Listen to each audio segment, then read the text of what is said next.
Pak Kodot, ini KPPU sendiri kan sudah berdiri hampir 21 tahun tadi Bapak mengatakan. Nah, selama ini, setelah Bapak bergabung ke KPPU, apa yang Bapak lihat dalam lembaga ini? Apakah sudah bekerja sangat optimal sejauh ini? Kalau saya secara objektif ya, dengan sumber daya yang terbatas seperti KPPU, ya, dengan kelembagaan yang sebetulnya ditempatkan bukan di eksekutif. Ya. Kami ini bukan kementerian, ya, tapi kami lembaga negara non struktur. Uh, uh, Sumber daya yang dimiliki, ya, baik itu anggaran dan juga jumlah pegawai juga sangat minim. Kalau saya masuk, ya saya akan langsung bilang dengan banyak prestasi, dengan banyak perkara yang terkait dengan kebutuhan masyarakat banyak bisa diselesaikan selama kurun waktu 21 tahun, maka tugas dan kewenangan kami sudah dilakukan dengan optimal. Cuman memang kalau berharap lebih, ya seperti tadi, apakah bisa masuk ke ranah pelaku usaha menengah, begitu ya, kecil? Ini nggak mungkin ya, karena di undang-undang kami tidak ditujukan untuk pelaku usaha UMKM, ya UKM. Kami khususnya memang di sini adalah pelaku usaha besar. Itu yang pertama. Jadi kalau bicara UMKM, isunya bukan persaingan, isunya tadi kemitraan. Ya. Jadi sekarang ini kalau melihat kacamata perkara di kemitraan, alhamdulillah ya, semenjak kami pindahkan dari Direktorat semenjak tahun 2018 awal kita pindahkan Direktorat Kemitraan dari advokasi ke kedeputian penegakan, alhamdulillah sudah banyak hasilnya, ya. Karena kemitraan ini tidak sekeras ya Undang-Undang Nomor 5, jadi banyak pelanggaran yang segera selesai setelah surat peringatan 1, surat peringatan 2, tolong rubah perilaku. Ya banyak para terlapor ya yang diduga melanggar ini segera merubah perilakunya. Kalau saya lihat dari belasan perkara kemitraan ini ada satu yang bandel, ya tunggu saja tanggal mainnya, kita akan umumkan, akan kita bawa ke persidangan. Tapi untuk penegakan di sisi undang-undang persaingan usaha, ya tadi ya saya anggap dengan segala macam keterbatasan yang ada, baik anggaran dan jumlah tenaga kerja juga kewenangan ya, kewenangan kita kan nggak banyak, cuma kewenangan kita tuh terbatas ya, kita nggak bisa menyita, nggak bisa memaksa ya, ya jauh lah dari KPK. Kalau KPK kan bisa menyita, menggerebek, bahkan bisa menyadap ya.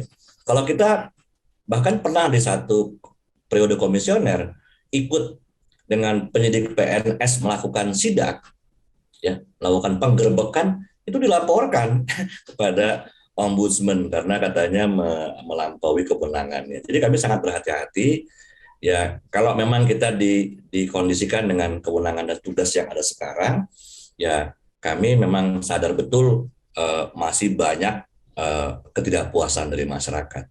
Ya. Namun kalau ke depan misalkan ada penguatan kewenangan, tentunya akan beda cerita. Ya. Penyidik kami juga tidak perlu berpura-pura menjadi konsumen untuk mendapatkan info harga dan kuantitas. Ya, bisa langsung aja. Tapi kami kan bukan polisi. Ya. Dan kewenangan itu sebetulnya hanya ada pada penyidik PNS. Saya kira saya hanya menilai secara objektif.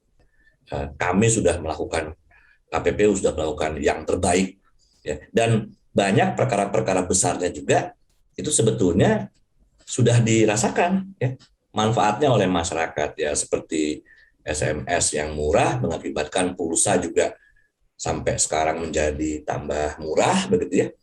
Ada yang mahal tapi Anda boleh pilih yang murah, gitu ya. Atau misalkan maskapai penerbangan, dulu mahal, dulu orang nggak ada yang bisa naik kapal. Saya aja baru bisa setelah kerja baru bisa naik pesawat terbang. Ya.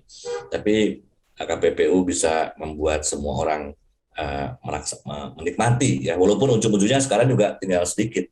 Kemudian kaum Adam seperti saya yang hobi nonton bola, ya kalau kami tidak melakukan pemerkaraan dari salah satu provider TV waktu itu Astro ya, yang akan memonopoli semua siaran bola, ya mungkin sampai sekarang nggak ada siaran bola, apalagi sekarang lagi ada Piala Eropa ya. Nah, kalau PPPU dulu tidak berkiprah, mungkin ya kita harus ya tadi ya, nontonnya di hanya satu provider TV kabel. Banyaklah yang terakhir skutik ya, sepeda motor matic yang kami buktikan mereka bersekongkol mengatur harga gitu ya. Walaupun kami belum melihat ya apakah pelanggan setia dari dua merek tersebut setelah tahu harganya diatur mereka mulai berpikir rasional. Saya kira enggak juga ya, karena tetap aja tuh laku. Ya, saya kira yang dibutuhkan juga memang adalah kecerdasan dan kearifan kebijakan dari para konsumen. Karena KPPU tidak bertujuan untuk hanya melindungi konsumen. Ya, KPPU sebetulnya hadir untuk persaingan. Jadi kita mengawasi persaingan usaha yang sehat untuk persaingan itu sendiri. Tidak memihak pada satu kelompok pelaku usaha, tidak memihak hanya pada konsumen, tapi memihak pada kepentingan, kemaslahatan, kesejahteraan umat juga rakyat Indonesia. Seperti itu, Mbak. Ya, kalau tadi kita udah berbicara bagaimana keoptimalan pekerjaan yang dilakukan KPPU. Lalu bagaimana dengan anggaran yang didapatkan oleh KPPU? Apakah selama ini sudah cukup, Pak? Ya, kalau bicara cukup nggak cukup. Saya kira ini keluhan yang sama untuk setiap kementerian lembaga. Apalagi setelah sekarang ada pengetatan anggaran dan refocusing anggaran untuk penanggulangan COVID ya. Jadi kami sementara tertolong oleh adanya porsi bagian dari penerimaan negara bukan pajak yang kita peroleh dari denda ya kepada terlapor yang terhukum. Ya. Cuma ke depan memang kami nggak ingin ini menjadi solusi, karena pendekatan kami juga ingin ke pendekatan yang lebih sifatnya advokasi. Terima kasih Pak Kodrat, sehat selalu. Ya pemirsa, demikianlah perbincangan kami pada episode kali ini dengan Ketua Komisi Pengawas Persaingan Usaha KPPU, Bapak Kodrat Wibowo. Dan kami tetap mengingatkan Anda untuk selalu menerapkan protokol kesehatan 3M karena meskipun vaksin telah tersedia, tidak berarti kita abai. Dan saya, Gesmi Sitanggang, beserta tim yang bertugas pamit undur diri dan sampai jumpa.